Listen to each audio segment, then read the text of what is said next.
நாங்க வந்து எங்க ஃபேமிலில எங்க அப்பா, அம்மா, எங்க அக்கா, தங்கச்சி ஃபேமிலில வந்து இந்த பிறந்த நாள்லாம் பெருசா கொண்டாடுறது பெரிய பழக்கம் கிடையாது. எங்க அப்பாவுக்கு பெருசா பிறந்தநாள் அதிலலாம் நாங்க பெருசா இப்ப எல்லாருமே பயங்கரமா கொண்டாடுவாங்கல்ல, இவங்க ஃபேமிலில அது உண்டு. எங்க ஃபேமிலில அந்த அளவுக்கு கிடையாது. ஆனா எங்க அப்பாவ யார் விஷ் பண்ணாலும் விஷ் பண்ணலாட்டாயும் எங்க அப்பாவுடைய பிறந்தநாள் மார்ச் 3ஆம் தேதி. மார்ச் 3 இவர் வந்து கரெக்ட்டா விஷ் பண்ணிருவாரு. இன்னைக்கும் இது வந்து ஒரு வேளையில நான் சொல்றது வந்து இப்போ நீங்க இன்னைக்கும் உங்களுக்கு அது இது ஒரு வேளையில ஒரு ஒரு ஒரு மாற்று கருத்தா உங்களுக்கு இது இப்பலாம் இன்னைக்கும் வந்து அந்த மார்ச் 1ஆம் தேதி ஆனா எங்க அப்பா என்னுடைய கனவுல வருவாரு. ஏன்னா இவர் தான் மொத விஷ் பண்ணுவாரு. அது எங்க அப்பாவே என்கிட்ட சொல்லிருக்காங்க. ஒரு விஷ் பண்றது கொஞ்சம் நேரம் ஆயிட்டுனா எங்க அப்பா எனக்கு ஃபோன் பண்ணி கேட்பாங்க. மருமகன் என்ன விஷ் பண்ணல?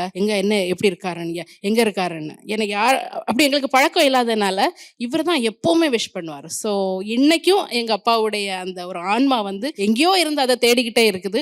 என்னுடைய கனவுல எங்க அப்பா கண்டிப்பா மார்ச் 1ஆம் தேதியே வந்துருவாரு. அது வந்து ரொம்ப ஸ்பெஷல் அது.